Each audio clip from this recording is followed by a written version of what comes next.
ka naging karapat-dapat sa Kanya, sa Diyos, kasi ang pagpasok, di ba?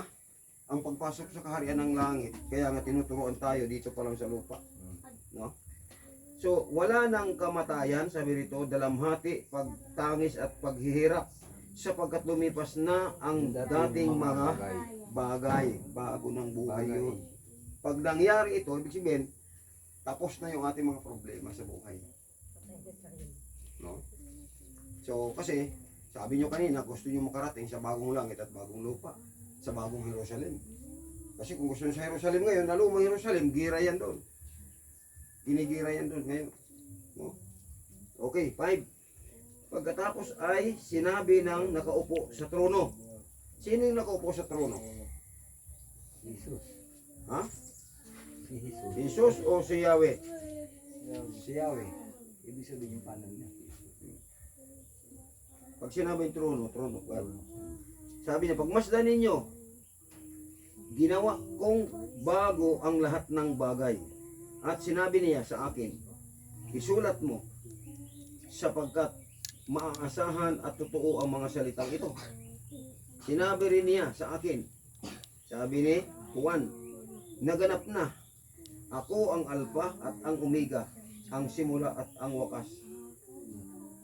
Ang sinumang nauuhaw ay bibigyan ko ng tubig na walang bayad mula sa bukal na nagbibigay buhay. Ito po, unawain po ninyo. Ano sabi rito? Sinabi rin niya sa akin, naganap na, ako ang Alpha at ang Omega. Ano ibig sabihin ng Alpha at Omega? Ako ang una at huli. Ha? Anong ibig sabihin ng Alpha? Omega? Oh. Siyang una, siyang simula, at ang wakas. Ha? Alam nyo dito sa interpretasyon na ito, maraming nagsasabi. Sa tingin nyo, sino yung Alpha? Si Kristo o ang Ama? Ama. Di ba? Sino nagpasimula ng mundo? Si Kristo o ang Ama? Ama. O, di Ama yung... Siya pa rin. Ngayon, Sabi una't huli. pagkaibang pastor ng paliwanag nito, si Kristo ang tinutukoy nila rito. Di ba? Sabi rito, ang sinumang nauuhaw ay bibigyan ko ng tubig na walang bayad mula sa bukal na nagbibigay buhay. Saan yung bukal na nagbibigay buhay? Saan galing yon? Di ba doon yun sa puno ng kahoy? Doon sa umaagos na tubig. Bukal. Galing doon sa tree of life. Yun yung tubig na sinlinaw ng kristal. Na pag nakainom ka doon, hindi ka na mauuhaw kahit kailanman. Kaya yung mga hindi pa nakakainom, hanggang ngayon, inom pa rin sila ng inom. Naghahanap sila. Diba? Inom sila ng kontador, kung anong mga nakakalasing. Pero pag nakainom kayo ng tubig na nagbibigay buhay, galing sa bukal, yun yung sinasabi po ito. Ito ang makakamtan ng magtatagumpay. Ha? Ako'y magiging Diyos niya at siya naman magiging anak ko. Ano sabi? Sino may sabi nito? Yung pinagmumulaan ng bukal ng buhay. Sino yun? Si Kristo o ang Ama? O siya, yun, doon sa kanya galing yun. Kasi si Kristo puno yan. Di ba? Maliwanag? Ang puno, si Kristo. Sino ang ugat? O, si Yahweh. Tandaan nyo ha, hindi yan alam ng mga ibang ministry. Ang alam nila, puno lang si Kristo. Sino ang ugat? Sino ang sanga? Ikaw at ako, tayo ang sanga. Si Kristo ang puno, tayo ang sanga. Sino ang bunga? Siya ang naakin. Yun ang bunga. Kapag nagpatuloy kayo sa paglilingkod kay Yahuwah, ang bunga nun, iyon yung bunga ninyo. Iyon yung bunga na hinahanap ng Diyos. Bunga na hindi maasim, hindi mapakla. Bunga na kalugod-lugod. Nagdagdag na sana. So yung ugat, yung ugat, itong tinutukoy ng Biblia. Kunwari silang tumubo ulit. Yan siya. So, subalit, yan. Ito ang kakamtan. Tandaan nyo sa 7. Ito ang kakamtan ng magtatagumpay. Kaya sikapin nyo, mga Yahweh believers, magtagumpay talaga kayo sa pananampalatayang ito. Baka mamaya nagsimula lang kayo. Ipagdating sa kalagitnaan, ayaw nyo na. Sana kayo punta. Maraming distraction sa mundong ito. Sa kaibaan. Ha? Talaga lagi pupunta Diba? ng kaibaan. Ito ang kakamtan ng magtatagumpay. Sabi dito, ako'y magiging Diyos niya. At siya naman magiging anak ko.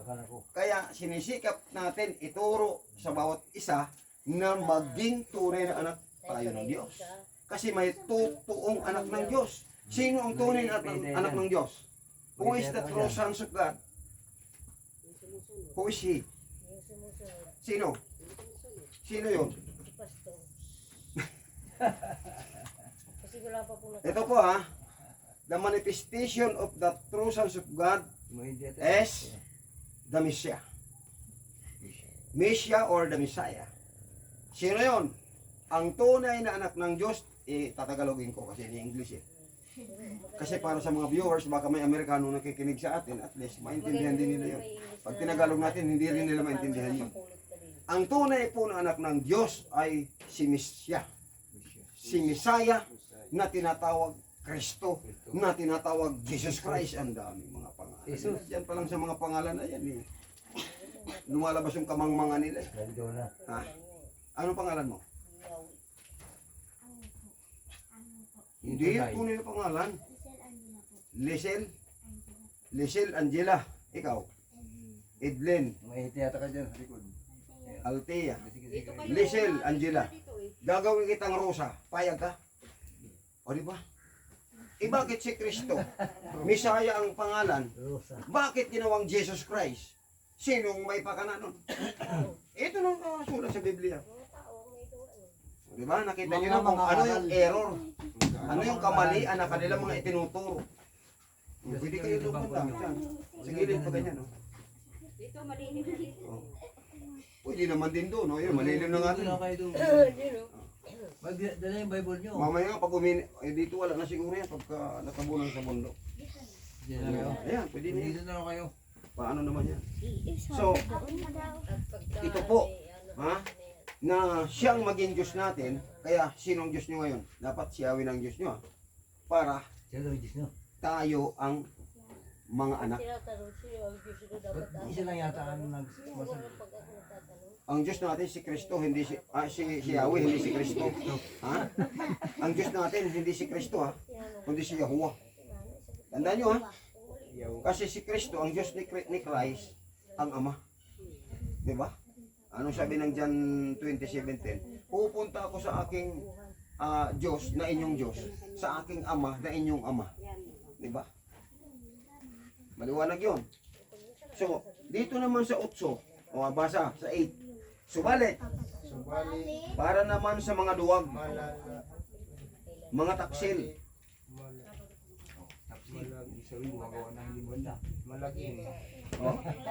mga gumagawa ng kasuklam-suklam na bagay, sasakitan ng mga mamamatay tao, mga nakikiapid, taksil, mga mangkukulam, nagpas mga sumasamba sa Diyos-Diyosan, at sa lahat ng mga sinungaling. Ang magiging bahagi nila'y sa walang salawa ng nagliliyab na apoy at asupre. Saan mapupunta yung mga duwag, mga taksil, mga sumasamba sa Diyos-Diyosan? Saan sila mapupunta? Sa lawa ng apoy at asupre. Ano ka siya tanas? Baka may mga kamag-anak kayo na nandoon, sabihin nyo. Amo nanay, lula, ate, kuya. Huwag po kayo dyan. Wala naman yan. Pabasa nyo sa kanila ito. Mahadlang sa Pahayag wala naman. 21:8. Sa mga gagawin mo. Kumbaga, nasa sayo yan kung pagpapatuloy mo yung mga Kasi pag hindi kayo naniwala sa sinasabi ng Biblia, hindi. mangyayari yan sa buhay ng bawat isa. Kaya ang pagtuturo, wala pong pinipili, walang tinatangi. Generally po yan. Yung 8, yan po, yung ipabasa nyo sa kanila. May mga kapatid kayo, may kamag-anak kayo. Ako, mga kapatid ko, isa lang nandito ang kapatid ko. Dito kayo. 7 kami. Inasaan yung... 6. Nasa iwahe. Lima. Iba eh. Inasan yung 5? Dalawa lang kami nandito. Siyang matibay. Kasi ang presensya ni Yahweh ang kanyang templo. Matibay dahil Kung sino ang gustong mapabilang sa bayan ng Diyos, siya po yung may karapatan pumasok sa kaharian ng Diyos. Siya lang. Amen. Amen? Okay. Dadagdagan natin. Alas 3:30 pa lang naman eh. Ang bagong Dito sa ibaba, ang bagong Jerusalem. Jerusalem. Sabi ko kanina, sinong gustong makapasok, makarating doon sa bagong Jerusalem? Amen. Di ba? Lahat gusto. Amen. O sige nga, yung pumalakpak, gusto yan. yung gusto ngayon. Amen. Tingnan natin yung bagong Jerusalem. Ano bang sura doon sa bagong Jerusalem? Ano bang, ano yun? Kaya yung aral, pakinggan nyo ha. Yung bagong Jerusalem, naroon yung 12 tribo ni Israel. Ha? Tandaan po ninyo, yung bagong Jerusalem, naroon yung 12 tribo ni Israel. Ha? Kaya yung 12 tribo na yon, iyon yung 12 pintuan patungo sa kaharian na hindi itinuturo ng mga tagapagturo dito sa lupa. Yung bagong Jerusalem itinuturo nila, pero yung mga pintuan doon na 12, hindi nila pinapaliwanag yan. No? Tandaan nyo ha, 12 gates of heaven. That is the 12 tribes of ihi kayo. Oy, dyan lang banda. Huwag na kayo lumaya. Doon.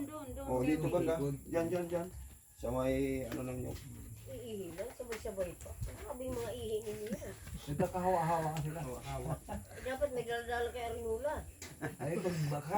Gagawa nga tayo ng isang ano dyan eh. Gagawa pa tayo ng, Kaya nga, ang dami gagawa kayo ng ng mga trabahoin pa natin dito. Diba? Yung palikuran. So, yan po ha. Yung bagong Jerusalem na yan, basahin natin ang 9. Ang isa sa 7 anghel Yan. na may Dalang pitong mangkok. na puno ng 7 huling salot Oh. ay lumapit sa akin. Birthday ko kahapon. Sinabi niya, Halika. at At ipakikita ko sa iyo ang babaeng mapapangasawa ng kordero. Napasa ilalim ako sa kapangyarihan ng Espiritu at ako'y dinala ng anghel sa ibabaw ng isang napakataas na bundok. 25 na lang. Ipinakita niya sa akin ang Jerusalem, ang banal na lungsod na bumababa mula sa langit, buhat sa Diyos. Nagliliwanag ito dahil sa kaluwalhatian ng Diyos. Kumikislap na parang batong hiyas, gaya ng jasper at sinlinaw ng kristal. Ang pader nito'y makapal, mataas at may 12 pinto. O, di ba? Maliwanag. May 12 pinto doon. Ang pader makapal. At sa bawat pinto ay may isang anghel. Yun, may bantay doon. Kaya hindi basta-basta itong mga nagtuturo ng mga kabaluktutan basta makakapasok doon. Kasi bawat isang pinto may bantay na anghel yun. No? Okay. Nakasulat sa mga pinto ang mga pangalan ng 12 lipi ng Israel. Isang pangalan bawat palig. Ha? Tama? Isang pangalan bawat pinto. 13. May 3 pinto sa bawat panig. 3 sa silangan, 3 sa timog, 3 sa hilaga, at 3 sa kanluran. Ibig sabihin, north, 3, south, 3, east, 3, west, 3. So, 3 times 4 equals 12 tribes of Israel. Bantay yun. Nakita nyo? Bantay yun. Ibig sabihin, may puwang na makapasok ang mga tao sa buong daigdig. Ha? May 3 pinto. Pag hindi ko napasok, alam taga-norte kayo. May 3 pinto doon. Anong pintuan na nilagay ni Yahweh doon? Di ba? Ayun ang pangalan niya. Di ba? Ngayon, tanong, sinong nagpupuri doon sa norte? Sagot. Sino nagluluwalhati doon sa norte? Sino nagluluwalhati kay Yahweh doon sa south? Sino sa east? Sino sa west? Timog kanluran sila nga nilaga. Hmm. Sino? Sino? Sino sa kanluran? Dapat kayo mga taga-umiray kayo, magpasalamat kayo, nandito si Yahweh. Jesus, Pangalan sabihin dito. mo. Si Yahweh na nandun din sa kanan. Si Kristo, nasa kanan na ng Diyos yan. Tapos na yung kanyang trabaho. Tatanungin niyo kung hindi niyo alam. Kasi Okay. Sabi niya rito, saan na tayo? 15. 14. 14. Ang pader ng lungsod ay may 12 pundasyon. At nakasulat sa mga ito ang mga pangalan ng 12 apostol ng Kordero. Tingnan nyo ha. Yung 12 pinto, ha? Ano sabi ulit niya natin? Ang pader ng lungsod ay may 12 pundasyon at nakasulat sa mga ito ang mga pangalan ng 12 apostol ng Kordero. Di ba nabanggit yung pundasyon? Pundasyon. Ha? May 12 pundasyon. Alam nyo ba yun, yung 12 pundasyon? Kung sino yun? Titibay yun. Yun yung pundasyon. Kaya sabi ko, the 12 tribes of Israel, quiet. Pundasyon yun sa The 12 tribes of Israel, that is the foundation of our faith. Siya yung pundasyon ng ating pananampalataya. Amen? Paniniwala. Pero hindi lahat ng mga Kristiyano, iyon ang pundasyon nila. Pero Yahweh believers, iyon ang pundasyon Yan yung believers. ng mga Yahweh believers. Narinig niyo na ba yan? Sa iba itinuro nila. Yung tungkol sa foundation of our faith. Sino ang pundasyon ng iyong pananampalataya? Pag siya ang pundasyon, purihin ng Diyos. Hindi ka Amen. makikita. Amen? Kasi wala naman yung pundasyon eh. Pero yung iba, tanongin mo. Anong pundasyon ng pananampalataya mo? Sasagot sila, si Kristo. Diba? Christ-centered sila eh. Si Kristo ang pundasyon ng kanilang pananampalataya. Samantalang si Kristo, ha? Puno na konektado doon sa ugat. Ngayon, yung mga pastor na nagtuturo, kay Kristo sila nakakonek pero hindi nila alam kung sino yung ugat. Yun ang dapat ituro natin sa kanila. Ibig sabihin katawan sa ugat. Iba yung ugat, iba yung puno. Katawan. Iba rin yung sanga. Hindi mabubuhay yung puno kung walang Amen? Kaya bawat isa sa atin dapat magbunga. Ang bunga na pipitasin ng Diyos sa bawat isa sa atin ay hindi mapakla, hindi mapait. Kailangan Dapat kalugod-lugod. kapag ipakinabang. Pag binasa natin ang Biblia, sabi ni Yahweh, piling-piling puno ng ubas ng aking itanim. Ngunit ano ito? Nung ako'y mamitas, Mapakla. ang napitas ko'y maasim ang bunga. Diba? Baka mamaya, maasim kayo sa harapan ng Diyos. Ilaw pa. Kaya pag mayroong salita ng Diyos, makikinig kayo. Tahimik lang kayo. Ha? Ano na sana? Basa. 16. Ano sabi ng 16? Parisukat ang pinto at ang pader nito. Ay, parisukat ang ayos ng lungsod. Kung ano ang haba, ganun din ang luwang.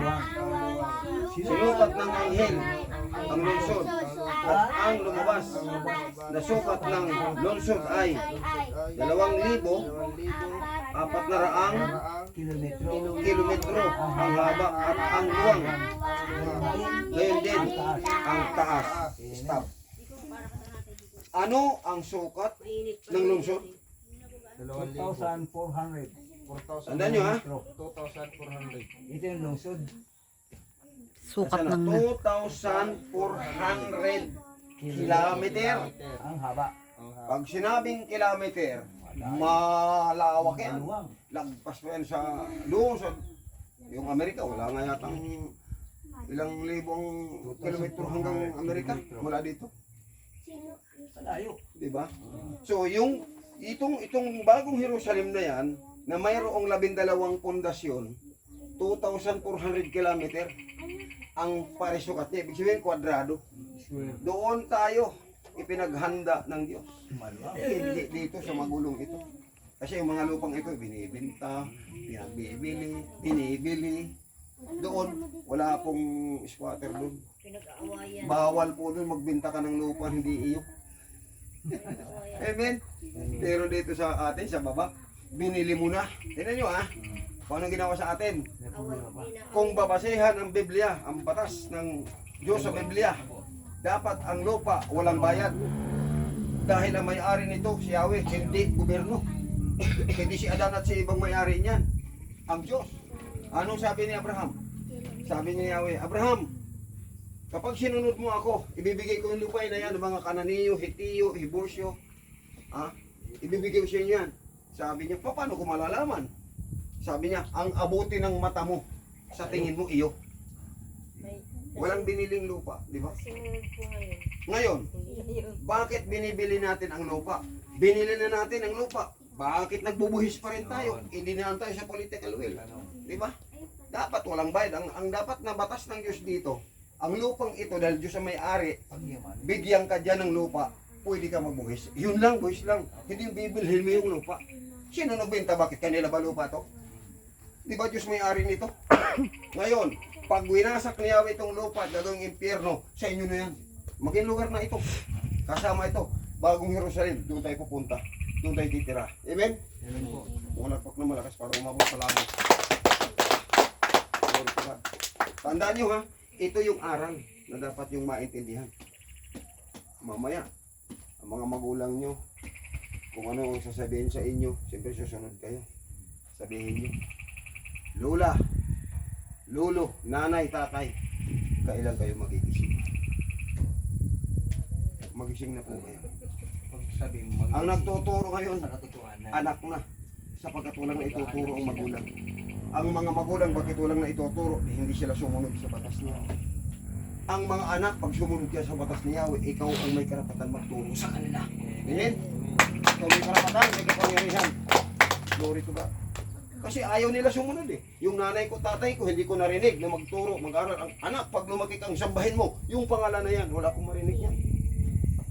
Kaya ako umuwi ng Eastern Samar para aralan ko magulang ko.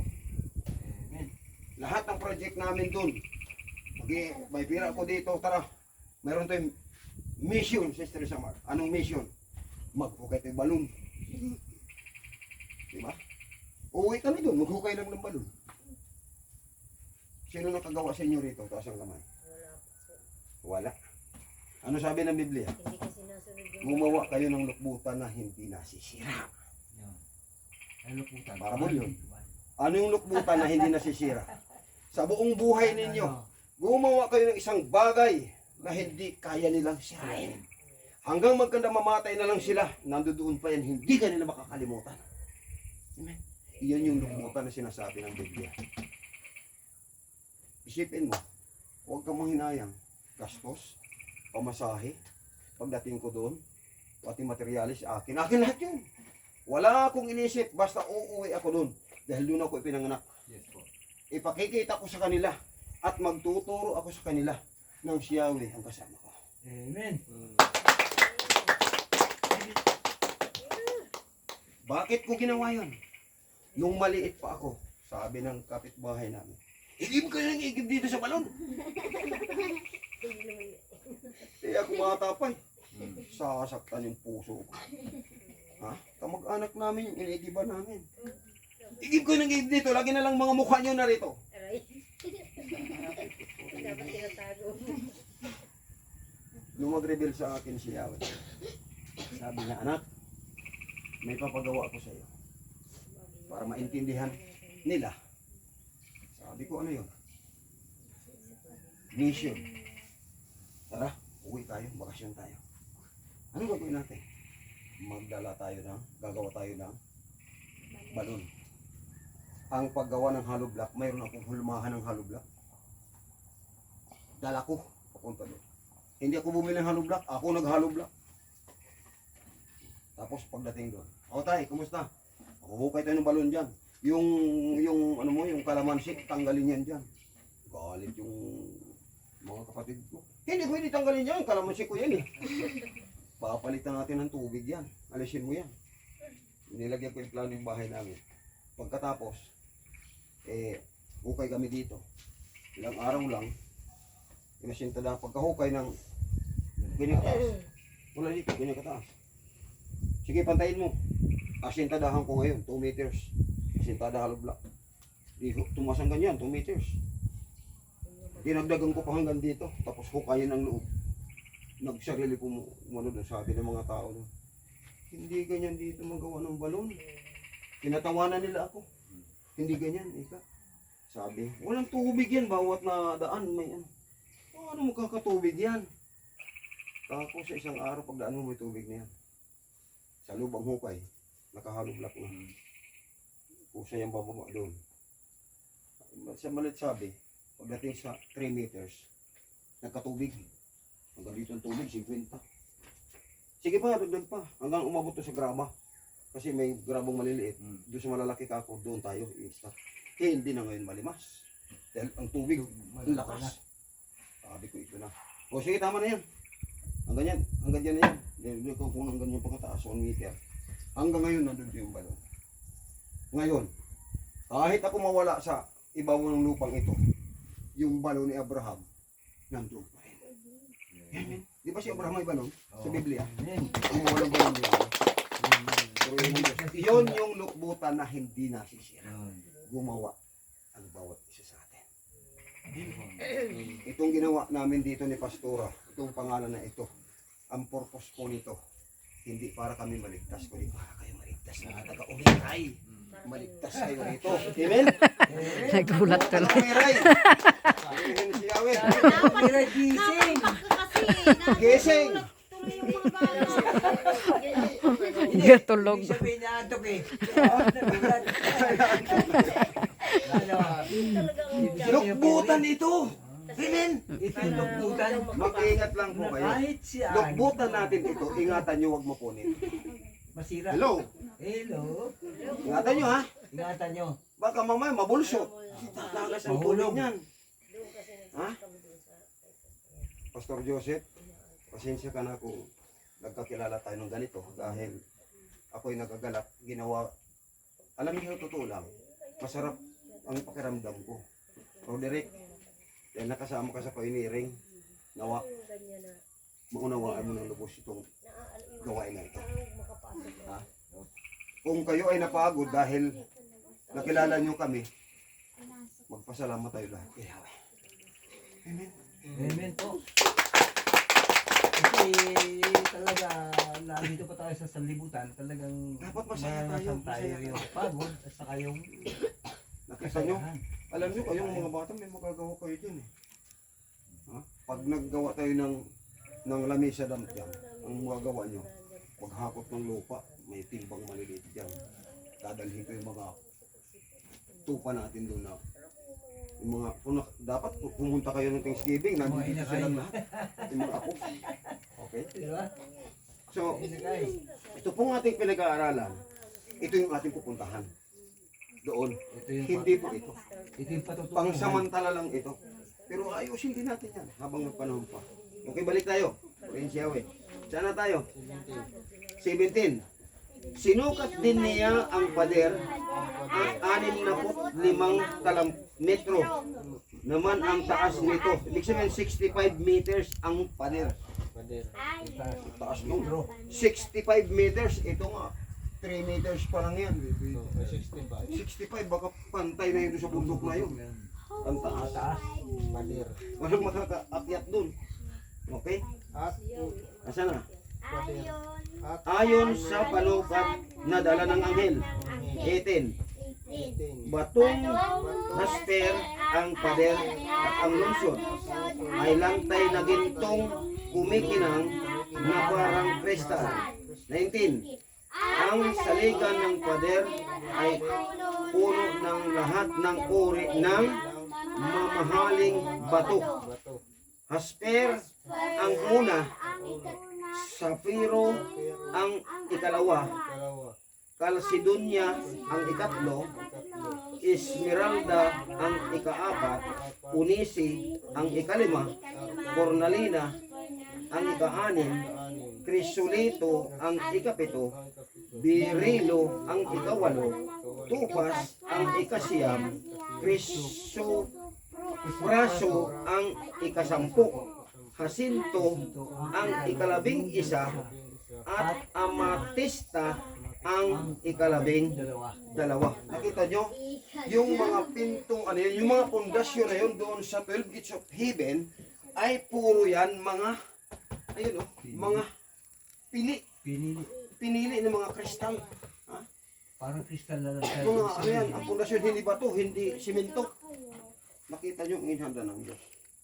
Patitirahin ka doon, ang puste, ginto, kristal. Kumigin lang. Kaya nga doon, to enter the kingdom, tinuturo sa atin, kung gusto nyo makapasok doon, tatanggalin yung mga asal na negative, masama, maitim. Dapat liwanag ang daladala natin. At doon pa lang to enter the kingdom.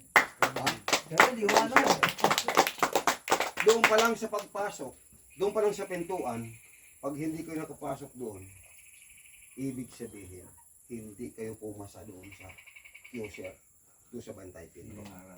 Kasi ang bawat pinto na 12 pinto ay may anghel na bantay. Dapat ito maintindihan ng mga mananampalataya. Akala nila, pag sumampalataya kay Kristo, ligtas ka na. Akala nila ganun lang. Hindi nga nila alam saan kayo pupulutin doon. Saan doon? Dapat ito ang ituro. Ayun. Diba? Revelation 21. Saan na tayo?